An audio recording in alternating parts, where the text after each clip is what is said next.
I told you there would be a moment. Well, guess what? The moment's here.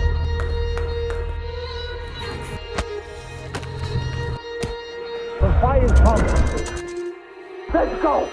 Boxing King Media in association with Boxro. Daley, we're out here again in Telford, and I keep calling it maybe the new fight capital of the UK. Yeah, good to be here, man. Different, but good to be here. What do you think of Telford? I don't know, man. Quiet. That's probably a good description. So another big fight night, your brother King Kenny. Just tell me, how difficult a fight is this compared to what what he's experienced already? I think mentally it's more difficult than the other fights. Yeah, especially like when he fought Face Sensei, because Face Sensei had all the experience, like 10 years experience. And I think for those fights, because you know what you're up against, you switch on a bit more. With these kind of fights where people expect you to win, you could be guilty of like falling asleep a little bit, you know what I mean, and not being focused for a second, and then upsets can happen. So to me, this is more important, these kind of fights, that he goes in there and stays professional and does what he's meant to do. What is it you want him to do? Do you want him to make a statement? Obviously, last time round he got the win, he looked good. How does he improve from that? Statements, if with statements, obviously, you mean like knockouts, obviously, but, a win is a win in my opinion. You don't go looking for knockouts in boxing because you get yourself hurt. So I want him to display what we do in the gym, work behind these jabs and good fundamentals, and then if the knockout comes, it comes. I remember speaking to you about 2-3 years ago, and you spoke highly of King Kenny and how he was developing as a fighter. Obviously, it's been a couple of years since. How much more do you think he's got in him to improve? Because everyone kind of reaches that roadblock where they can't really improve much more, and it's just more like maintaining. Oh yeah, so much more room for improvement. He's only been doing it since 2021, and he didn't know anything about boxing whatsoever. So he's got a lot of developing to do. He's surrounded by my pro fighters, so people like Martin Foru keep him in check, and also give him lessons so he understands what it's all about. And he studies boxing a lot as well, so visually he's picking up stuff by just watching boxing. So he's got a lot of room for improvement. So I'm going to quickly get your opinion on the weekend's boxing.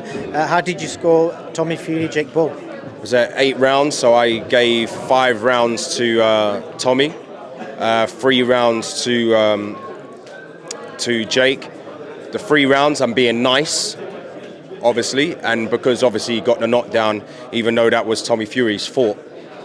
That knockdown, walking in square, and then obviously, when you walk in square, the shot doesn't have to be hard, and then you'll go down to the canvas.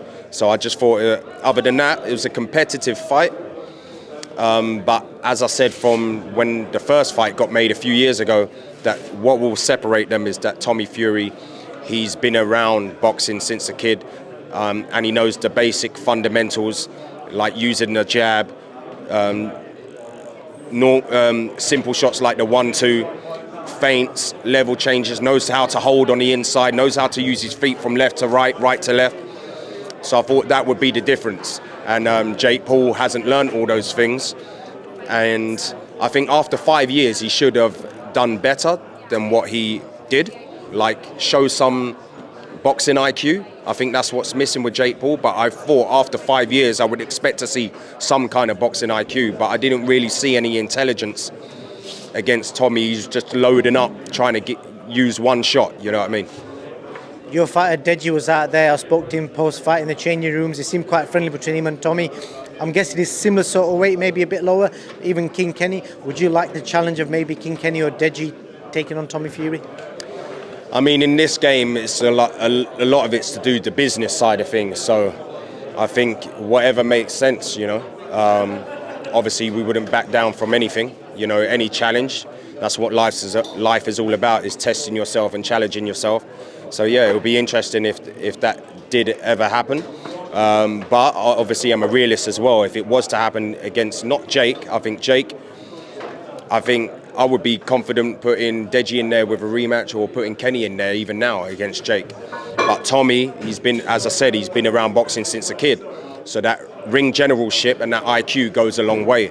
So they would have to really take it serious, as in, like, the fundamentals and the small details of boxing day in, day out, and not rush getting in the ring with like a Tommy Fury.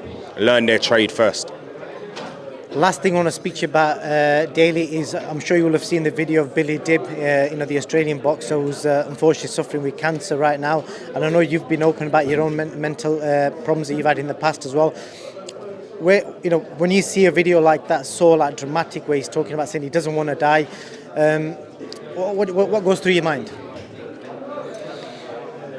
Man, As a man with family and kids and being involved in boxing. of course, I was on the train when I watched your video of him, and it touched a nerve. It was an emotional video, and no one wants to go like that. I know we're all gonna die one day. We all know that, but no one wants to go. From something like cancer. That's not a nice way to go. And he's got a family. He wants to be around long enough to be with his family. So it's really emotional because I've got kids and I've got a family. So it's really emotional for me. And I've had people in the family. My best friend's mum died of cancer. And then my wife's brother's partner, at the moment she's still going through it. Her granddad died of cancer. So I know what loss is all about. I lost my brother. So, yeah, man, it really touched a nerve. And actually, I sent a message to Billy. I sent a message to Billy the other day saying, I'm praying for you. And, he messaged back. He's a really cool guy, man. He's a really cool guy. That was the objective of that video, and I wanted as many people around the world from different faiths to pray for him and send him some good wishes. He's done well over 1 million views. Hopefully that's 1 million plus people that prayed for him, and we wish him all the best. Well, here's the thing. Things like that, it always wakes you up, because we all live in this bubble where we're focused with our lives, so busy with our lives, that sometimes we forget the small things like that. And the small things for me, I've made it a duty of mine, not because of that video, but recently, when a thought comes into my head about something, someone I care about, whether it's a friend, a family member, or whatever, when that thought comes into my head, straight away, I make it a mission to send them a message, and that can go a long way. Instead of letting that thought go in my head and then be like, I message them another time or whatever, I message them right when I have that thought. And I think, everyone, every day learns lessons. I'm still learning even now at 37 years of age, to do better and be better, you know what I mean? So that's what it's all about. Daley, I always enjoy talking to you. Thank you for some bits of wisdom. I appreciate your time, and good luck tomorrow night. Thanks a lot, man. I told you there would be a moment. Well, guess what? The moment's here.